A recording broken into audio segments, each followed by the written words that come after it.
बहुत समय पहले की बात है। एक गांव में एक गरीब किसान रहता था। वह रोज सुबह उठकर अपने खेतों में काम करता और शाम को गांव के पास के तालाब से पानी भरकर अपने घर लाता था। पानी भरने के लिए उसके पास 2 घड़े थे, जिन्हें वह एक लंबी लकड़ी पर लटकाकर कंधे पर रखता था। उन 2 घड़ों में से एक घड़ा पुराना था और उसमें एक छोटा सा छेद था, जबकि दूसरा घड़ा बिल्कुल नया था और उसमें कोई कमी नहीं थी। किसान जब भी तालाब से पानी भरकर लाता, पुराना घड़ा आधा खाली हो जाता, क्योंकि उसका पानी रास्ते में ही गिर जाता था। इस तरह किसान हमेशा 1.5 घड़ा पानी ही घर ला पाता था।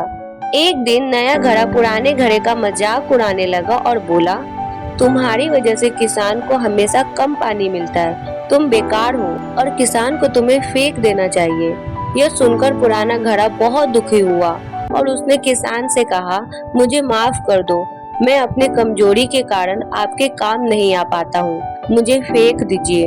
किसान ने मुस्कुराते हुए कहा, तुम्हें ऐसा नहीं सोचना चाहिए, तुम मेरे लिए बहुत उपयोगी हो। अगले दिन किसान ने पुराने घड़े को ध्यान से रास्ते को देखने के लिए कहा। पुराने घड़े ने देखा कि रास्ते से वो गुजरता था, वहाँ के एक तरफ के किनारे पर सुंदर फूल खिले थे। किसान ने कहा, क्या तुमने देखा, तुम्हारे छेद से जो पानी गिरता था उसने इस रास्ते पर फूलों को खिलाया है। जानबूझकर तुम्हारे उस भाग को रास्ते की तरफ रखता था ताकि गिरता हुआ पानी इन फूलों को सींच सके।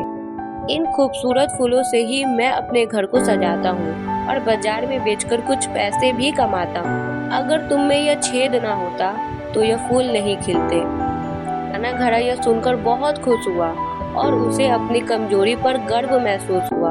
उसने समझा कि उसकी कमजोरी भी किसी के लिए उपयोगी हो सकती है। तो दोस्तों, हर व्यक्ति में कुछ न कुछ कमियां होती है।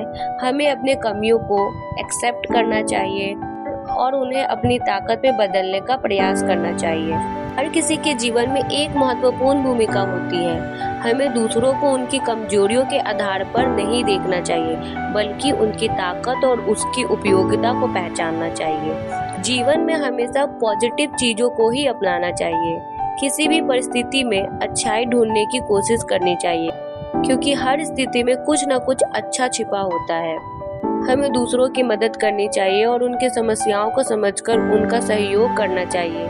इससे हमारा जीवन और समाज दोनों ही बेहतर बन सकता है। पुराने घड़े की कहानी हमें यह भी सिखाती है, हमारी कमियां भी किसी के लिए उपयोगी हो सकती है। अगर आपको यह वीडियो अच्छा लगा तो इस वीडियो को लाइक करें और हमारे चैनल को सब्सक्राइब करें और साथ में बेल आइकन को भी प्रेस करें, ताकि आपको हमारी वीडियो की नोटिफिकेशन मिलती रहे।